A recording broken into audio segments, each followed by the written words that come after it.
सभी विद्यार्थियों को नमस्कार। मैं आशा करता हूं कि आप ई लर्निंग के इस प्लेटफॉर्म को काफ़ी एंजॉय कर रहे हैं और अपने जो स्टडी है उसको जारी रखे हुए हैं और लगातार हैं सारे वीडियो हैं वो देख रहे हैं और उनके नोट्स भी तैयार कर रहे हैं।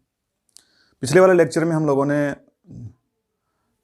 राजनीति विज्ञान के आधुनिक दृष्टिकोण के तहत हमने व्यवहारवादी उपागम है, व्यवहारवादी क्रांति है या व्यवहारवादी जो अप्रोच है, मेथड है या व्यवहारवादी जो उपागम जिसको हम बोल सकते हैं उसका अध्ययन हमने किया था और हमने ये समझा था कि किस तरह से व्यवहारवाद का जो विकास है वो हुआ है और किस तरह से व्यवहारवाद चरणबद्ध रूप से द्वितीय महायुद्ध के बाद 1960 तक लगातार राजनीति विज्ञानियों के लिए एक रोचक विषय बना रहा और किस तरह से इस 20 साल की अवधि में लगभग 1940 से लेकर 1960 की अवधि में व्यवहारवादी जो पद्धतियां हैं उनको काम में लेकर शोध किए गए और उनके शोधों के जो परिणाम हैं वो भी आने शुरू हो गए थे। जो जो शोध हुए थे उनके रिजल्ट, उनके परिणाम और उनकी जो महत्ता है वो उसी समय हमारे सामने जाहिर हो रही थी। आज हम लोग व्यवहारवाद को आगे कर रहे हैं और व्यवहारवाद जो मैं आपको बता रहा था कि व्यवहारवादी जो सिद्धांतकार थे, मैंने आपको पिछला लेक्चर आपको ठीक से याद होगा, उसमें काफ़ी सारे व्यवहारवादी जो सिद्धांतकार हैं, व्यवहारवादी जो उन्नायक हैं, उनके जो विचारक हैं, उनके नाम बताए थे। विशेष रूप से मैंने शिकागो जो विश्वविद्यालय है उसमें जो उसकी जो त्रिमूर्ति थी, चार्ल्स मेरियम, लासवेल और टी स्मिथ, उनको इंडिकेट किया था। मैंने आपको ये भी बताया था कि डेविड स्टन है, कालांतर में धीरे धीरे डेविड स्टन है वो व्यवहारवाद का सबसे बड़ा, मैं कह सकता हूँ कि उसका प्रवक्ता बन गया था व्यवहारवाद का। और व्यवहारवाद की इतनी पैरवी डेविड स्टन ने की थी कि व्यवहारवाद है वो कितना आवश्यक है पॉलिटिकल साइंस के हिसाब से।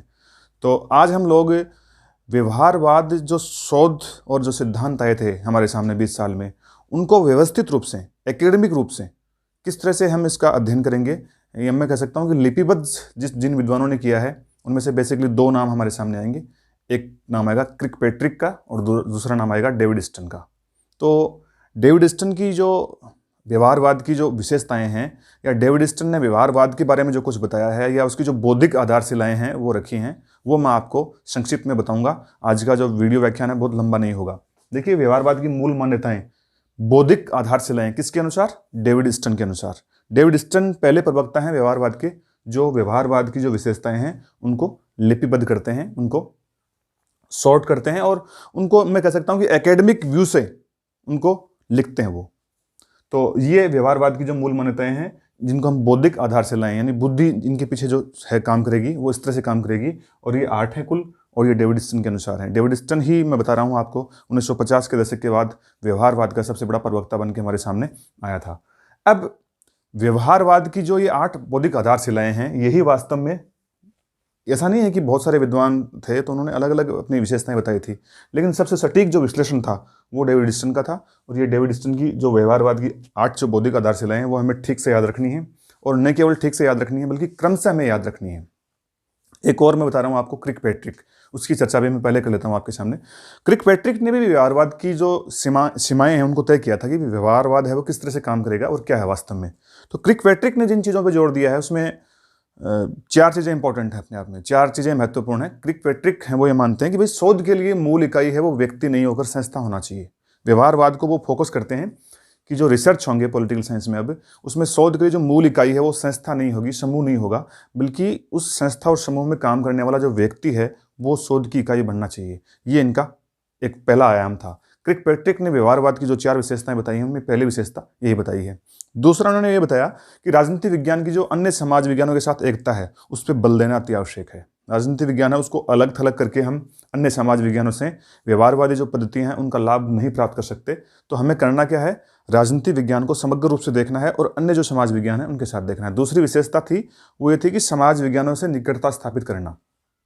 तीसरा था परिशुद्ध पद्धतियां, यानी जो मेथड्स काम में आएंगे रिसर्च के, शोध के, व्यवहारवादी पद्धति के, वो सारे के सारे शुद्ध होने चाहिए, शुद्ध होने चाहिए, उनमें कोई त्रुटि की गुंजाइश नहीं होनी चाहिए। विशेष रूप से क्रिकपेट्रिक ये कहते हैं कि सांख्यिकी जो सूत्र हैं वो काम में लाए जाने चाहिए। और चौथी विशेषता उन्होंने बताई थी वो थी कि राजनीति विज्ञान का लक्ष्य है वो आनुभविक सिद्धांत निर्माण होना चाहिए। अर्थात जो आप रिसर्च कर रहे हो व्यवहारवादी पद्धतियों के माध्यम से, तो आपका जो लक्ष्य हो वो अनुभव आधारित सिद्धांतों का निर्माण करना होना चाहिए। ये क्रिकपेट्रिक ने बताई थी। लेकिन जो पॉपुलर और समग्र रूप से मैं कहूँगा कि सबसे अच्छी जो विशेषताएं हैं वो डेविड स्टर्न ने बताई हैं व्यवहारवाद की, और वो विशेषताएं 8 हैं जिनको हम बोलते हैं व्यवहारवाद की बौद्धिक आधारशिलाएं। मैंने आपको पहले से इस पे बोर्ड पे मेंशन करके रखी हैं। पहली जो विशेषता उन्होंने बताई है बौद्धिक आधारशिलाओं में, वो बताई है नियमन। इससे पहले मैं समझता हूँ कि आपको ये जानकारी भी मैं करवा दूँ इन विशेषताओं के बारे में कि ये आई कहाँ से विशेषताएं। ये मैं आपको बता दूँ कि चार्ल्स वर्थ संपादित एक पुस्तक है contemporary political analysis. Charles worth की पुस्तक थी ये। उसमें एक लेख लिखा था डेविड स्टर्न ने। डेविड स्टर्न भी प्रोफेसर हैं पॉलिटिकल साइंस के। उन्होंने अपना एक लेख लिखा था, लेख का नाम था the current meaning of behaviouralism, व्यवहारवाद का वर्तमान अर्थ। इस meaning, the current meaning of behaviouralism, इस लेख में उन्होंने ये बौद्धिक आधारशिलाएं रखी हैं। तो ये ध्यान देना अपने को। नाम है इसका है the current meaning of behaviouralism. इस लेख में स्टर्न ने व्यवहारवाद की जो 8 बौद्धिक आधारशिलाएं हैं उनको इंडिकेट किया था।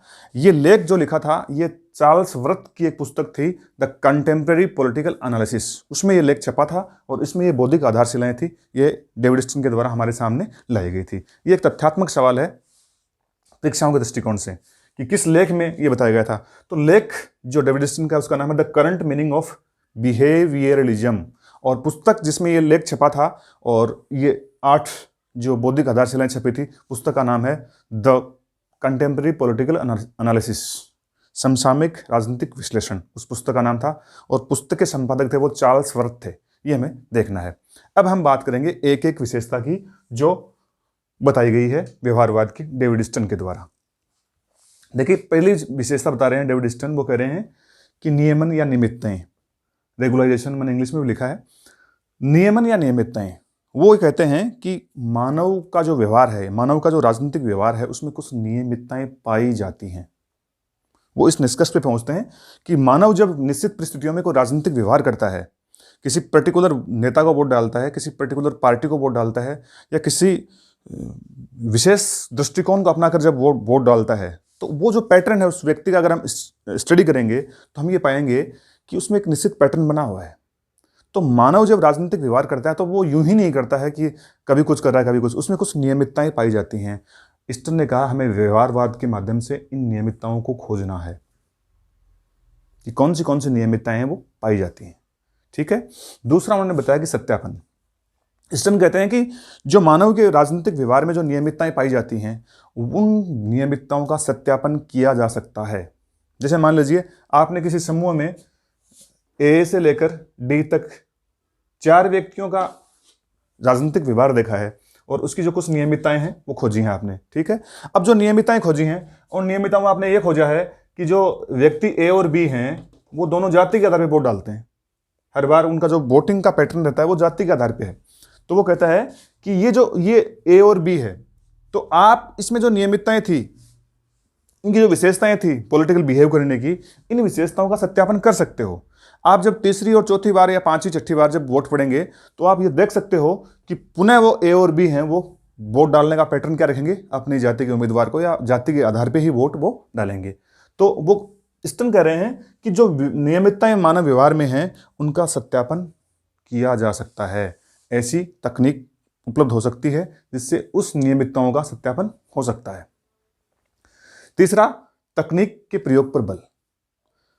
स्टर्न कहते हैं कि जो टेक्निक्स हैं, जो पद्धतियां हैं जिनसे हम अध्ययन करेंगे मानव के व्यवहार का, मानव की राजनीतिक व्यवहार का, उसमें तकनीकी जो पद्धतियां हैं और टेक्निक जो हैं उनका उपयोग करना है अपने को।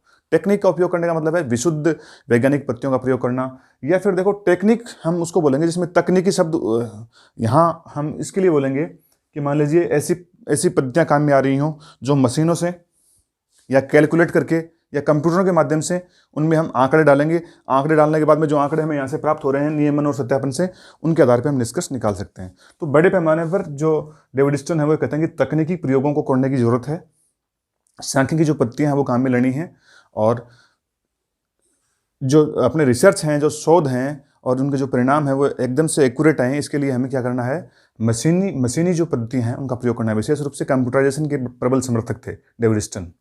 फिर देखिए प्रमाणीकरण। प्रमाणीकरण यानी क्वांटिफिकेशन में ये ध्यान देना है कि जो भी परिणाम हमें प्राप्त हो रहे हैं इन नियमितताओं से, इन वैज्ञानिक पद्धतियों से, उन परिमाणों को हमें क्या करना है, हमें ऐसे कथन के रूप में अभिव्यक्त करना है जो गणितीय कथन हो। गणितीय कथन का मतलब होता है वो अपने आप में विशुद्ध कथन है। जैसे गणितीय कथन की बात करूं मैं तो जैसे 2 + 2 = 4, ये गणितीय कथन है और ये सत्य है अपने आप में, ठीक है।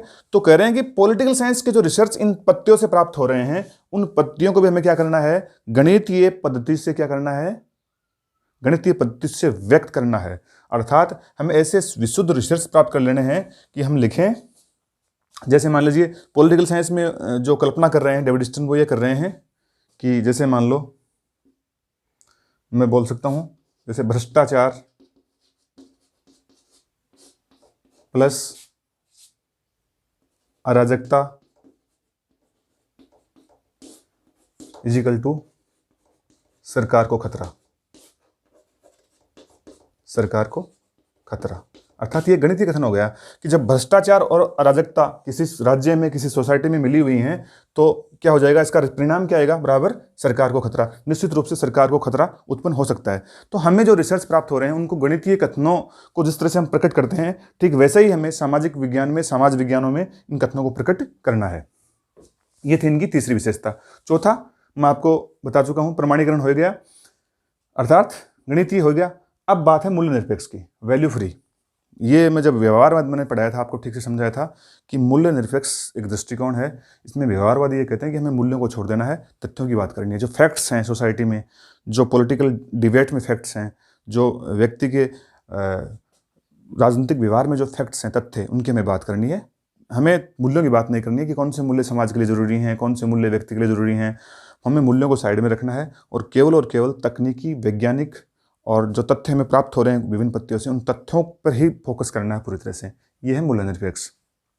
देखिए व्यवस्थाबद्धीकरण। व्यवस्थाबद्धीकरण में एक बात बड़ी इंपॉर्टेंट है कि जो शोध व्यवस्थित होगा, आप जो रिसर्च कर रहे हो शोध, वो व्यवस्थित होना चाहिए, उपयोगी भी होना चाहिए वो, और उसी के आधार पे क्या होना चाहिए, शोध व्यवस्थित हो और उसी के आधार पे सिद्धांत निर्माण हो। ये ध्यान देना है। इस जो सिस्टमाइजेशन का मतलब है वो डेविड स्टन की भाषा में यही है कि शोध व्यवस्थित हो, व्यवस्थित शोध के आधार पर ही सिद्धांतों का निर्माण किया जाए। अगला है 7वां, विशुद्ध विज्ञान, प्योर साइंस।